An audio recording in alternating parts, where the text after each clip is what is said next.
Hey guys, thanks for tuning in to another broadcast. Today I wanted to talk about Secret Empire number 3, or more specifically, writer Nick Spencer's creative equivalent of spinning plates of postmodernism like he was a juggling act on a European variety show. If you're a younger viewer and you're wondering what postmodernism is, I'll link to a previous video below, but it's sort of like an intellectual casserole filled with the deconstructed meat of everything you love, filled with sauces like nihilism, moral relativism, doom, gloom, and pretentious poses.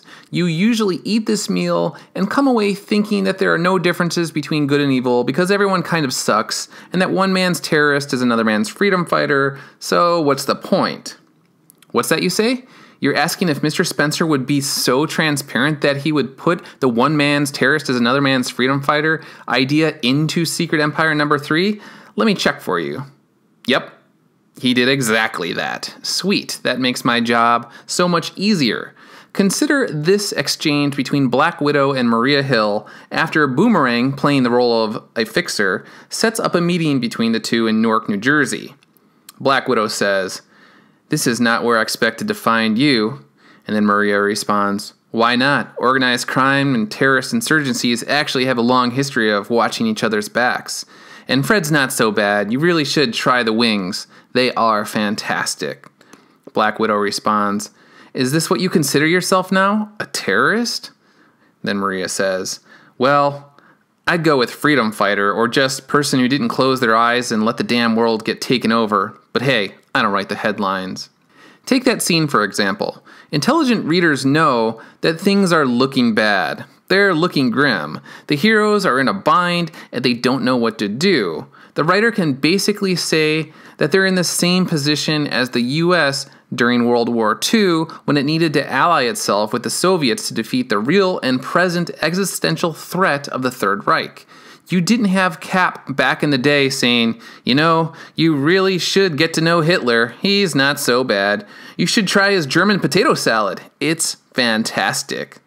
But Mr. Spencer doesn't do that. As I've talked about before, he's a very smart man who is planting seeds in your head. But they're like GMOs engineered to bear the same bleak fruit you might see in his Twitter feed on a day-to-day basis. Before we go any further, here's a quick rundown of the issue for those who want that instead of the commentary.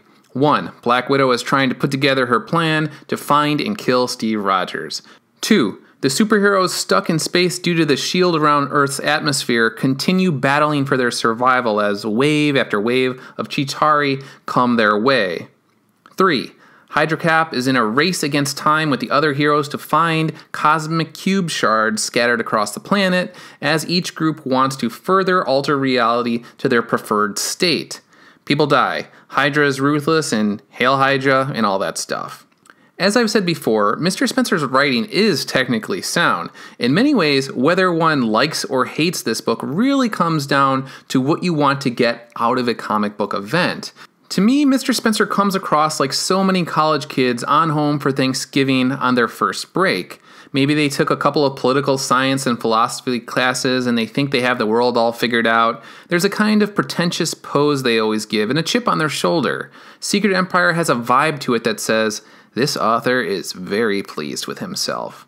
I haven't quite formulated why that is, but I think it's because every single hero in this book has succumbed to Spencer's own dour messaging, when we know that the hero's established personalities suggests that would not be the case. Since we know that every hero in the Marvel Universe would not be this pessimistic and downcast, even in the face of a Hydra invasion of this size and scope, we have to ask why this was allowed to happen. Should the stakes be high? Sure. Should the heroes have their backs up against the wall? Of course. Should they be nervous and scared? Yep. Heroes are those who do what needs to be done in spite of experiencing very rational fears. But, and here's the big but, they wouldn't have this all is lost but we're going through the motions anyway and maybe it'll work mentality affixed to them by Mr. Spencer. I think what makes this whole story more embarrassing is that we know from Mr. Spencer's Twitter feed that in many ways this is his own indictment of America, inspired by the 2016 election. Consider Sam Wilson's rant and try and tell yourself that it's not Nick Spencer scolding America for electing Mr. Trump. Sam says, "I don't know if you noticed, but nobody is fighting in the streets anymore. Most folks gave up quick. They seem to be perfectly all right looking the other way. Hell, for a lot of people, Hydra suits them just fine. So maybe this is who we are after all. Maybe this is us getting what we deserve." Got it? Captain America, i.e. America under Donald Trump, is evil. The people who were protesting after the election, quote, gave up quick. They were looking the other way. For a lot of people, i.e. Trump voters, Hydra suits them just fine. So maybe this is, quote, who we are after all. Secret Empire isn't a book that Nick Spencer wrote to entertain you. Secret Empire is a book that Nick Spencer wrote to lecture you about all the ways you are a disappointment. If you dislike Donald Trump, he's lecturing you for not taking to the streets. If you like Donald Trump, he thinks you're just fine with evil. If you just think it's pointless to be upset every day and feel as though the next election is the appropriate time to vote out people who are unacceptable, then Nick Spencer thinks you're the reason why we get what we deserve. Do you see the difference between a story that is written to bring joy to comic book fans and a story that is written as a vehicle for Nick Spencer to self-psychoanalyze?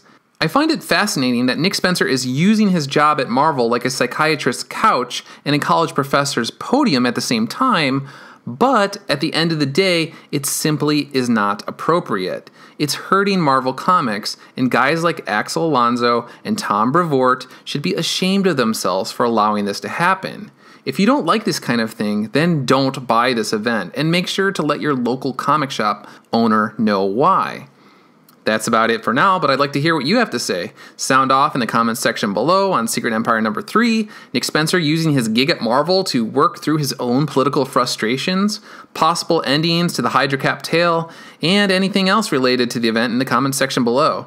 And as always, if you like what you've seen here, then head on over to douglasernst.blog for more coverage just like this. See you next time.